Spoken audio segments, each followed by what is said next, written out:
Qué bueno verte, Martín. Bueno, ya, Listo. adelante. Bueno, Bendecino JJ.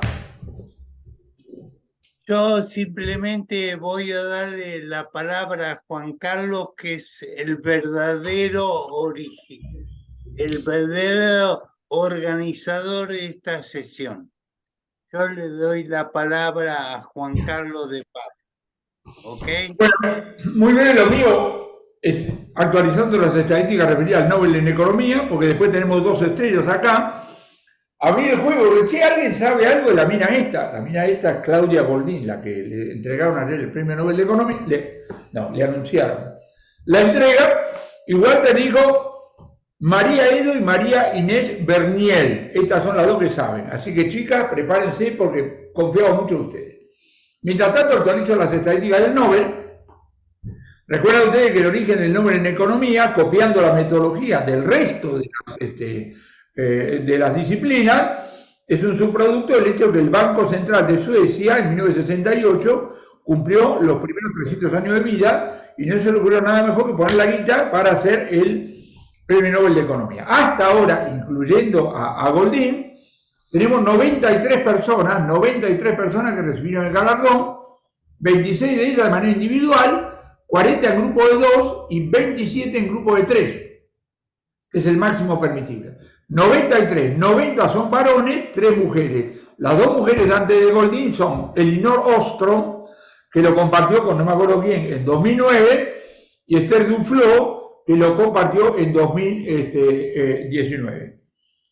En el momento de recibir el Nobel, en promedio 67 años de edad y en promedio vivieron 17 años más. Y acá viene por último el tema geográfico.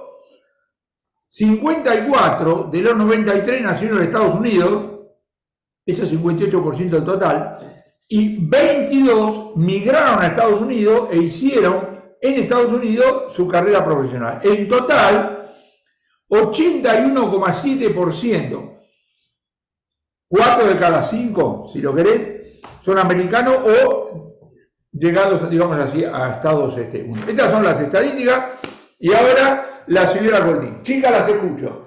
Una de ustedes me dijo que cenó con Goldin, pero ¿sabés quién me lo dijo? Goldin. Yo cené con esta chica Bernier. Contame el origen de la cena y vamos a la obra.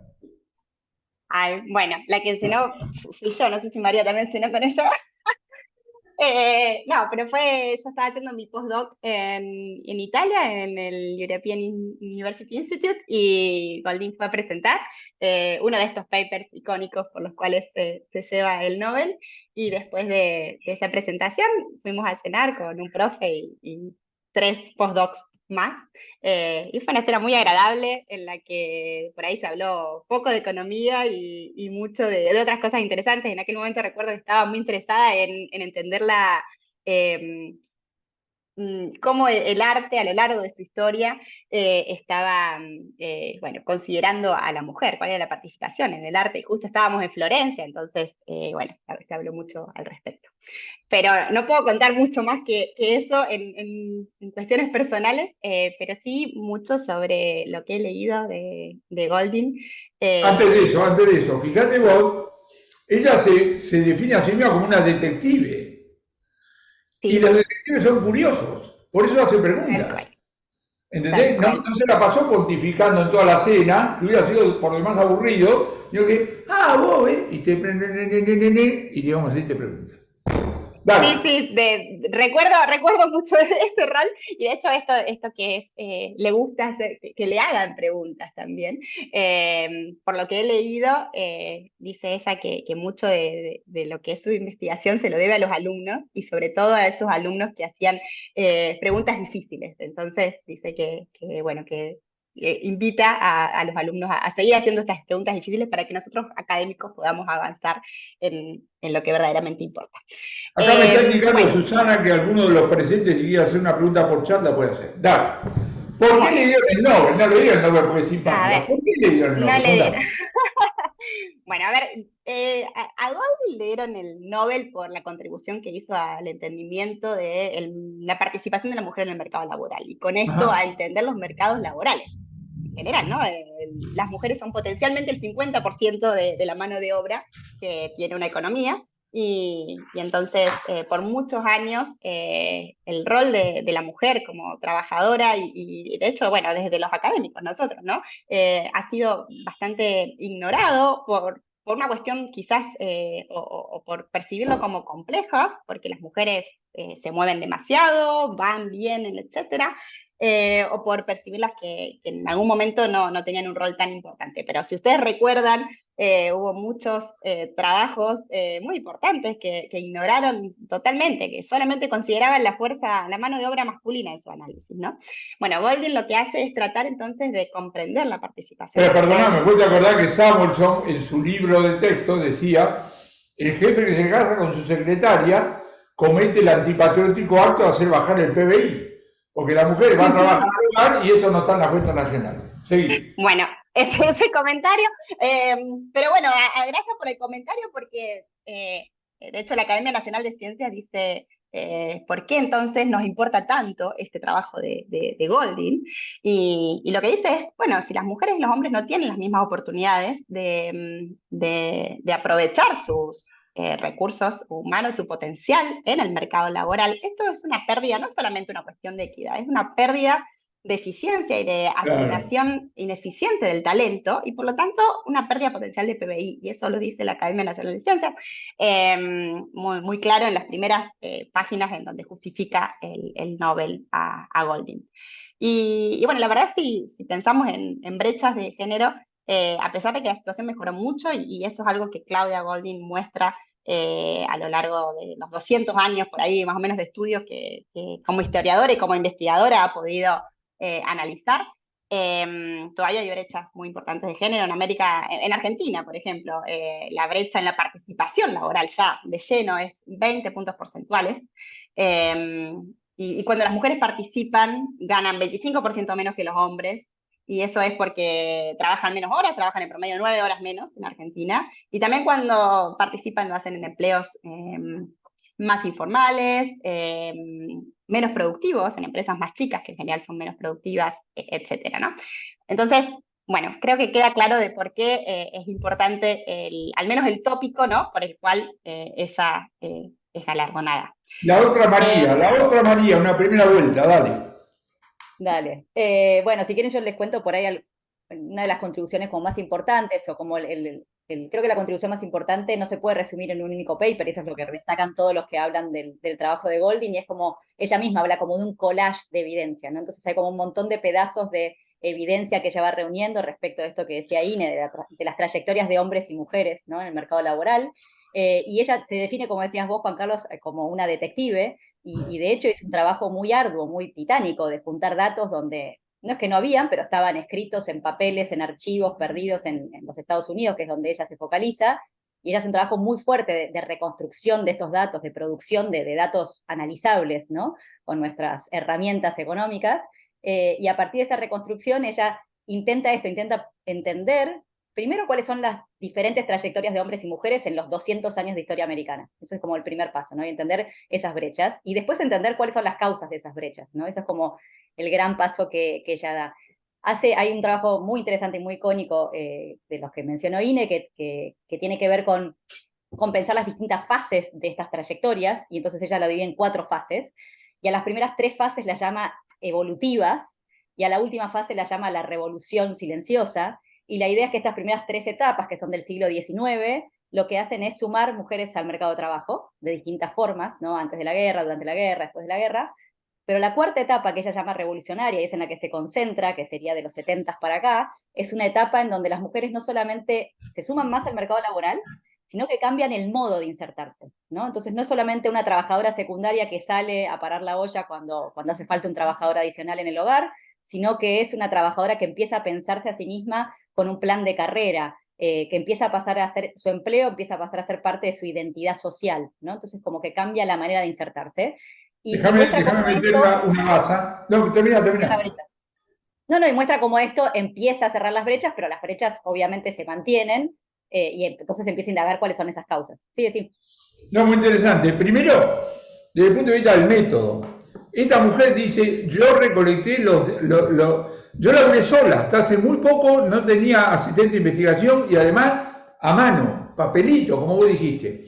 Bueno, yo quiero rescatar esto que parece medio medieval, que se estaba todo, déjese joder, ahora Big Data, no sé cuánto, más. El efecto educacional sobre la mano que tiene volcar los datos y hacer los gráficos es una cosa magnífica. Mi maestro me decía, cuando vos estás haciendo un gráfico, cuando la mano, si la mano resiste, estás haciendo mal las cosas.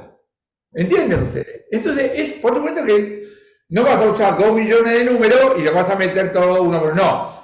Pero ese efecto, esa cosa de hacer el gráfico, mirar los puntitos y después empezar a elaborar es verdaderamente muy, pero muy importante. La otra cosa que vos dijiste, que la quiero resaltar, 200 años.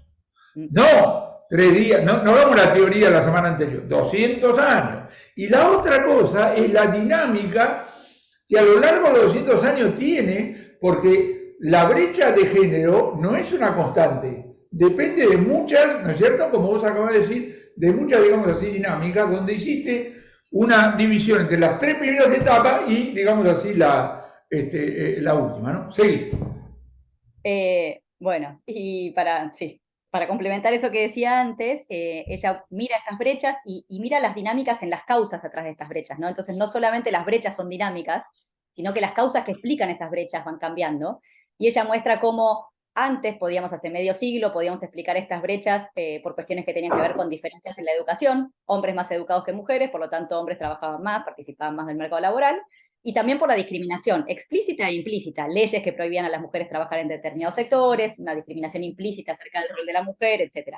Y lo que muestra es que más recientemente la evidencia no nos permite usar esas causas para explicar las brechas. ¿Por qué? Porque las mujeres en general se educan más que los hombres, entonces ese no es un canal que explique las brechas, porque las leyes de discriminación han sido abolidas, pueden quedar, obviamente, resabios de discriminación, pero no son capaces de explicar las grandes brechas que persisten. Entonces, en la segunda como gran contribución de Goldin es, bueno, y entonces, ¿qué es lo que explica hoy en día esas brechas, no? No solamente mirarlas en la historia, sino tratar de entender hoy en día qué es lo que explica estas brechas, y ahí ella se adentra en todo este análisis que tiene que ver con la llegada de los hijos, ¿no? Con la paternidad, y con las dificultades de integrar ambas cosas, cuando la mujer deja de ser un trabajador secundario y quiere también diseñar una carrera, ¿no? Entonces, cuando hombre y mujer quieren salir al mercado laboral en plan de carrera y no en plan de simplemente ser un trabajador adicional, se empieza a complicar un poco la cosa porque los niños requieren tiempo, porque la crianza requiere una logística muy particular, y entonces ahí desarrolla este trabajo del que contaba Inés que había presentado en Florencia, en donde muestra que uno de los grandes problemas de este mercado de trabajo para la inserción de las mujeres, para la inserción plena de las mujeres y para cerrar las brechas, tiene que ver con la falta de flexibilidad, ¿no? Entonces no es tanto que las mujeres no puedan participar del mercado de trabajo, sino que si hombres y mujeres quieren participar al mismo tiempo y en la misma medida, requieren de cierta flexibilidad, e incluso ya hace un punto adicional, dice, todos los trabajos son potencialmente flexibles, el problema es el costo que tiene la flexibilidad y cuánto estamos dispuestos a pagar ese costo de la flexibilidad, ¿no? Entonces, típicamente las mujeres se insertan en trabajos más flexibles, trabajos part-time, trabajos que permiten, bueno, ahora salgo, busco al chico, el chico tiene fiebre, etcétera, y esos trabajos, en general, son muy penalizados en términos de salario. Entonces, si las mujeres se insertan en esos trabajos que son más flexibles, pero que se penalizan en términos de salarios, ella muestra que esta sería como la principal causa que explica hoy en día las brechas de género. La otra María quería complementar algo, dale. Quería sumar algo que obviamente quedó ahí, por ahí como obvio, pero para remarcarlo, que es este tema de la inflexibilidad del mercado laboral sumado a las normas de género que asignan, ¿no?, la responsabilidad de cuidado mayoritariamente sobre las mujeres.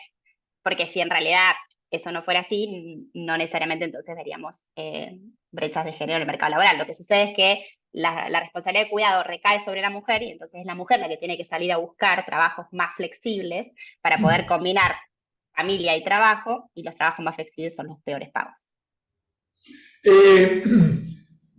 Una de las cosas que leí y que me pareció interesante es la enorme mayoría de los trabajos son positivos en el sentido no normativos, digamos así, descriptivos, de bucear, etcétera, etcétera, pero evidentemente tienen implicancias en términos de políticas públicas, ahora les voy a decir cuáles son esas implicancias, pero ya que estoy, Esa es la tradición del National Bureau. El National Bureau fue creado para decir, busquemos los hechos y después que aparezcan las políticas. Esta mujer está casada con un economista apellido Katz, y los dos estaban en el National Bureau, y entonces aparecen las cosas simpáticas. NBER, oficialmente es National Bureau of Economic Research, pero como los dos se pusieron a noviar en el National Bureau, ellos lo llaman el National Bureau of Economic Romance. Mirá, qué paquetería, digamos. Bueno, ¿cuáles son las implicancias en términos de políticas públicas que uno saca de los trabajos de Goldin? Bueno, si querés que empiece yo, Inés. María, dale. Primero, un punto importante que acabas de hacer, Juan Carlos, es que ella se dedica mucho a describir el problema y a comprenderlo en profundidad y hace en general pocas prescripciones de política pública, ¿no? Y un poco hasta lo dice esto, ¿no? Ella es como hace este intento de bucear en los datos, de describirlos con la mayor precisión posible, de entender cómo las dinámicas, las causas, cómo cambian, y ponerle, en algún libro habla de ponerle the right name, ¿no? Como el nombre correcto al problema, entenderlo en profundidad, sin hablar tanto de las prescripciones de política pública, ¿no? Ese es como un primer punto general. Sí hace mucho hincapié con esto de la flexibilidad, no sé, Inés, si querías decir algo de esto, pero como una gran política que sí podría ayudar a cambiar los patrones en las brechas de género. Perdón, Inés, te dejo. No, perfecto. Yo creo que por ahí podemos hablar un poco de cómo su investigación ha dado lugar a otras investigaciones que sí tienen implicancias de política un poco más marcadas y que tienen mucho que ver con esto de todo lo que tenga que ver con los servicios de cuidado, que al final, bueno, si la carga del cuidado sobrecae desproporcionalmente sobre las mujeres y no hay posibilidades de hacer algún tipo de outsourcing de este cuidado, porque los jardines de infantes son caros, las escuelas tienen solamente turno a la mañana, o etcétera. Entonces, es muy difícil que veamos a mujeres participando de manera plena en el mercado laboral. Pero si el Estado puede proveer servicios de cuidado de calidad y que sean compatibles con los horarios de trabajo, es muy factible que veamos a más mujeres, ¿no? Participando, y de eso hay un montón de evidencia que es lo que funciona, más allá de por ahí lo que uno piensa que tiene que ver con las licencias de maternidad, que obviamente son importantes y que sobre todo para los primeros años, para el primer año de vida de un niño son muy importantes, pero para el resto de los años, servicios de cuidado, la literatura económica ha mostrado que es lo que más funciona. Es muy interesante como esta mujer, al tomar series largas, se da cuenta que los procesos son lentos y sobre todo que la absorción de las novedades no es una cosa que tiene implicancia de la noche a la mañana. Y acá hay una tradición, acuérdense por ejemplo, Schumpeter, la teoría del desarrollo, 1912, el empresario emprendedor, ¿se acuerdan? Que nosotros llamamos schumpeteriano, que estaba pensando en el varón de los ferrocarriles, el varón de no sé qué cosa, y después mira las estadísticas y ¿me puede decir en qué año se inventó la energía eléctrica? ¿Me puede decir en qué año apareció? Y acá exactamente lo mismo, porque la imagen que uno tiene, viendo por ejemplo esa serie de televisión magnífica que era Downton Abbey, es la incorporación brutal de la mujer a la fuerza laboral en la Primera Guerra. Los machos se van a pelear y las mujeres se suben arriba al tractor, van a la fábrica, cosas por el estilo. Y cuando termina la Primera Guerra, los sobrevivientes vuelven y dicen, chao, gracias chicas, gracias a qué. Dos cosas. Primero, lograron independencia y segundo, ingresos propios. Pero lo que dice esta mujer, eso es medio fantasía. Acá, el cambio tecnológico, dentro del cual le asigna bastante importancia a la píldora anticonceptiva, estamos hablando de la década del 60, es mucho más importante que la intervención estatal o los sindicatos. ¿Si quieren elaborar sobre esto? Totalmente. Yo creo que una contribución muy importante de Goldin es justamente esto que nombraste recién, es marcar cómo el cambio tecnológico, en los dos sentidos, en lo que tiene que ver con la aparición de la píldora, que es un cambio tecnológico, y también el cambio de la estructura productiva y cómo el cambio tecnológico que hace justamente aumentar la demanda de mano de obra femenina, o al menos que sea más costoso para las mujeres quedarse en el hogar porque las oportunidades en el mercado laboral para sus habilidades aumentaron y son mucho mejor remuneradas.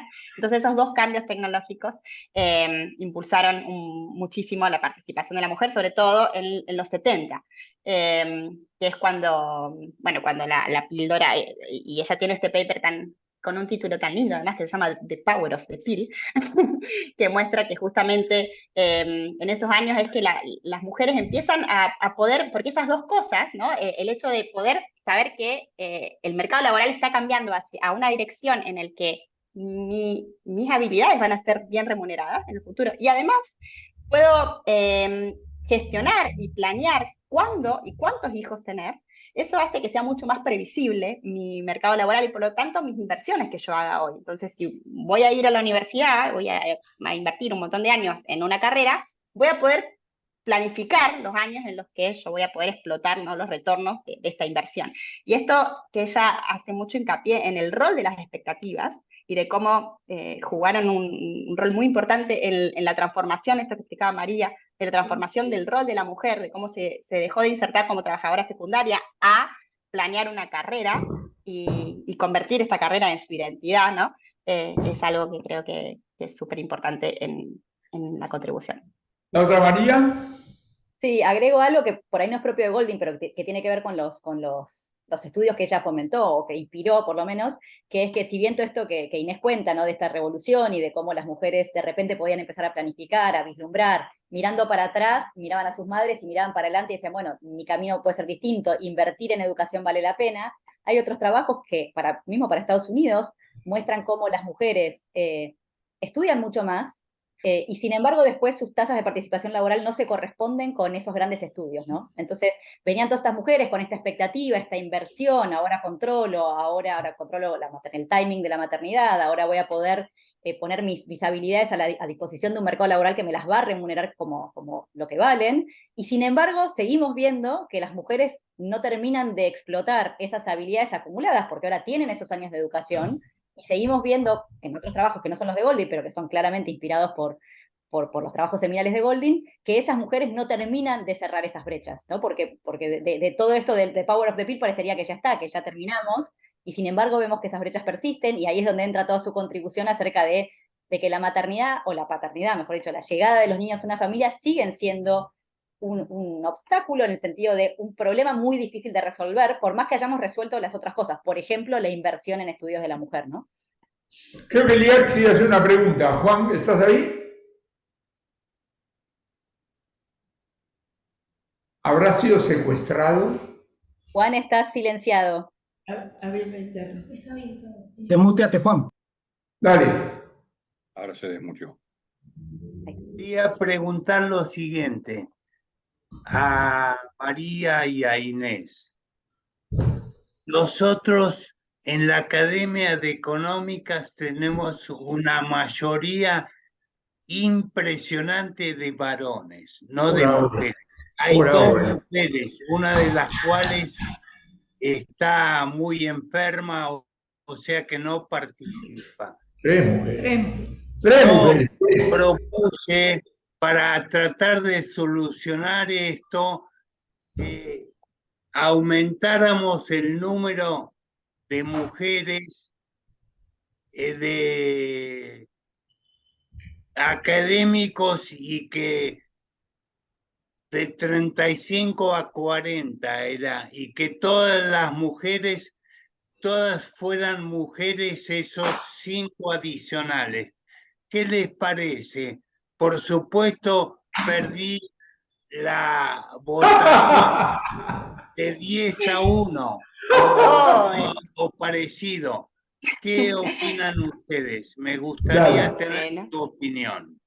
Qué lindo, no sé, María, si querés empiezo yo y Dale. después. Qué lindo comentario, y la verdad que justo habíamos estado hablando de esto con María antes, porque bueno, son números que llaman la atención, ¿no?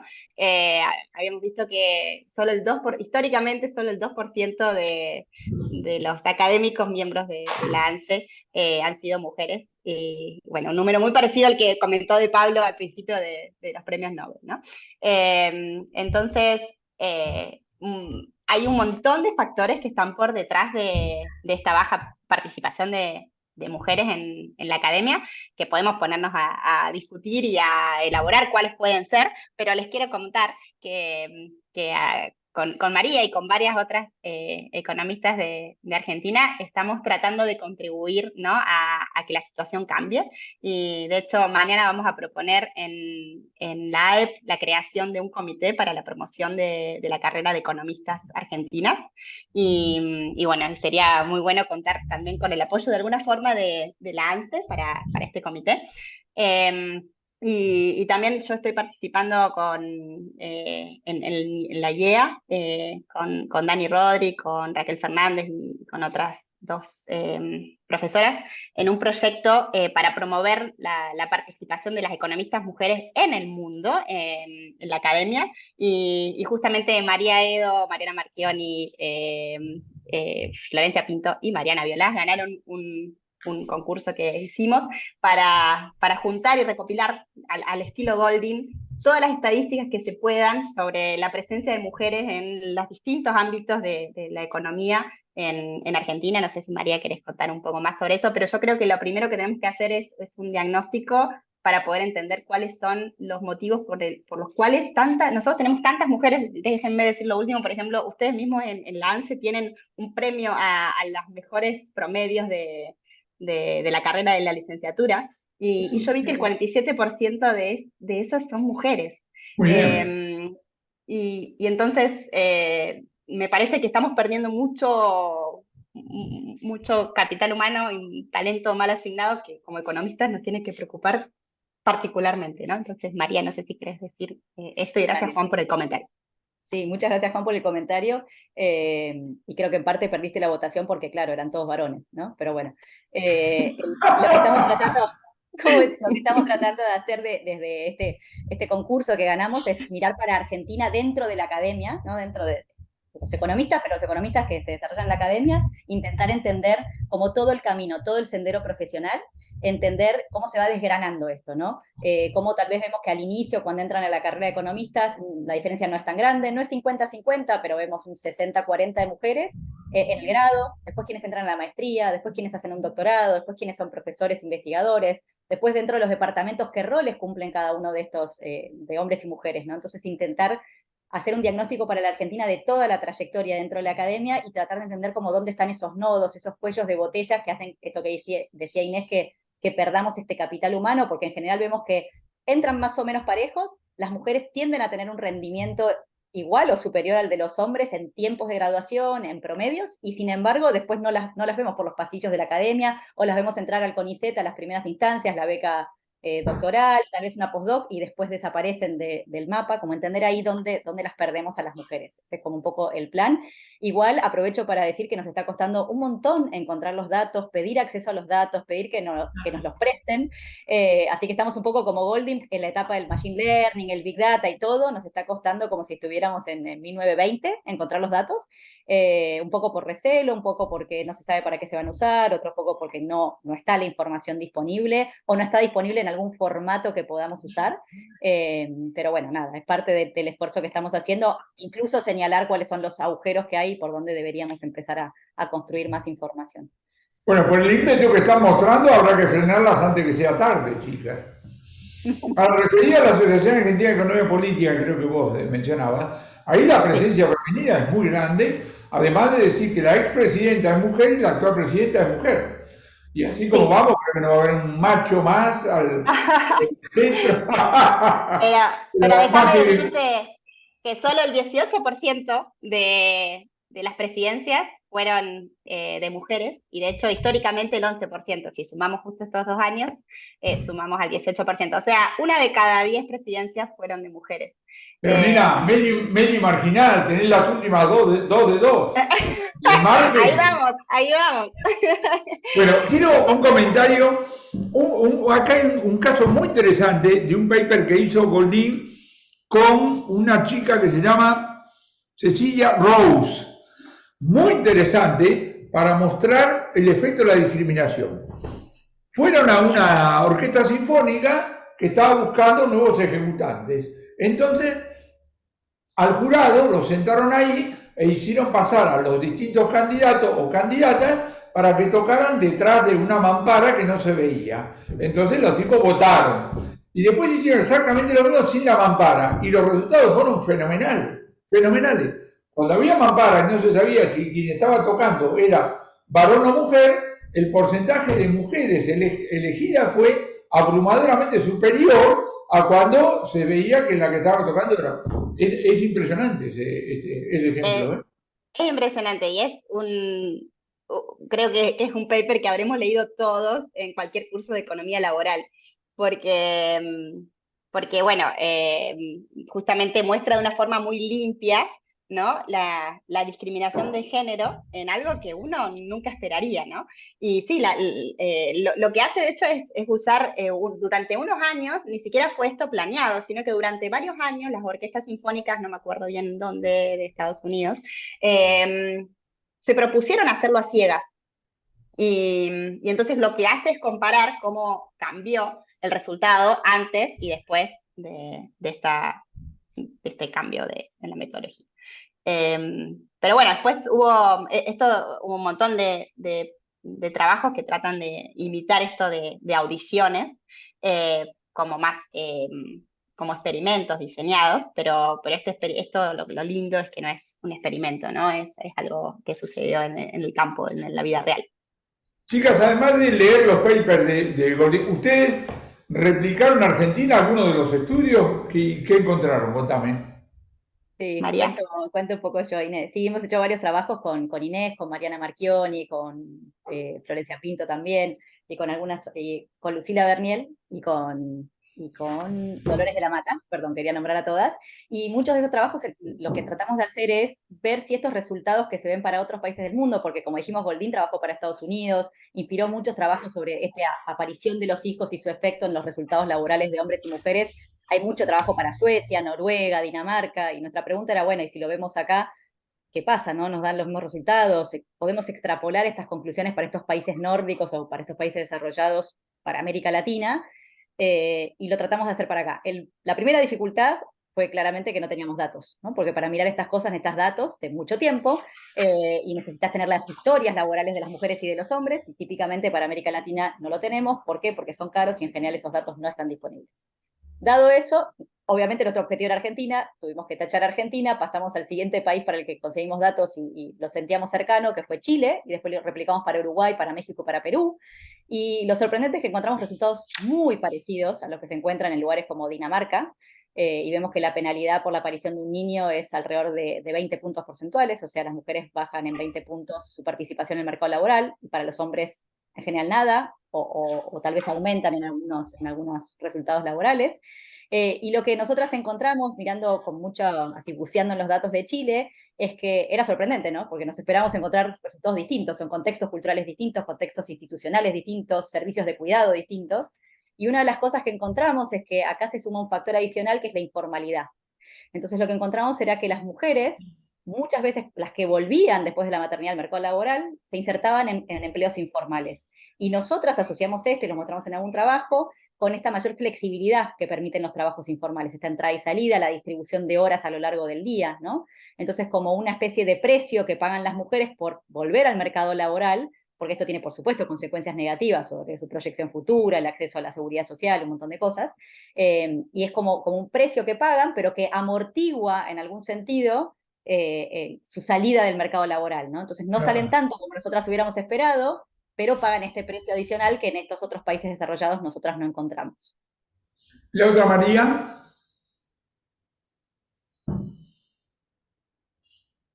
¿Qué dice? Se le trabó algo y no puede Se le desmutear. trabó algo, qué cobarde. Ahora sí. No me permitía desmutear el sistema. Claro.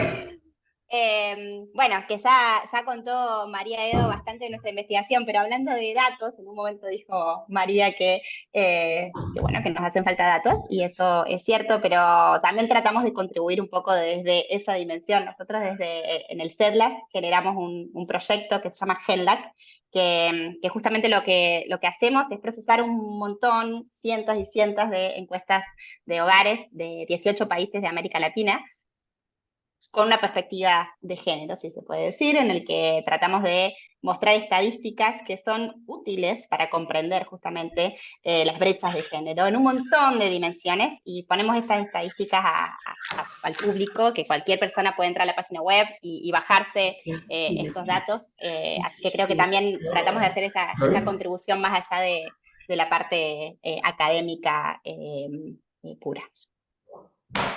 Acá Martín Lago me hace una pregunta a mí, voy a contestar, por supuesto. Dice, ¿hay alguna otra rama de la ciencia que se agregó al Nobel aparte de economía? Voy a hacer brevemente la historia original del Nobel. Los Nobel eran dos hermanos, por lo menos dos hermanos. Uno era Alfred y el otro era X, nunca me acuerdo cuál es. Y se habían enriquecido, entre otras cosas, porque habían inventado la dinamita. Como se sabe, la dinamita sirve para algunas explotaciones mineras y para hacer volar por el aire en actos terroristas. Entonces, muere X, el hermano de Alfred.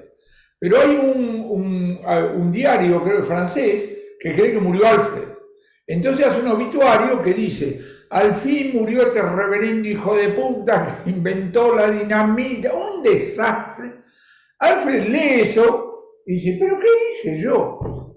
Y entonces, según parece, financia, con la fortuna que tenía, la parte de la fortuna, el Nobel, el Nobel original, que son 5 categorías, ustedes lo vieron cómo se fue otorgando a lo largo de la semana pasada. Primero medicina, después física, después química, después literatura y después paz. Los 3 primeros suscitarán alguna discusión interna entre pares, pero no trasciende mucho. El de literatura y el de paz es una discusión verdaderamente fenomenal. El único agregado por ahora que tenemos es el de economía, cuyo origen ya expliqué. Creo que Eliad quiere decir algo más.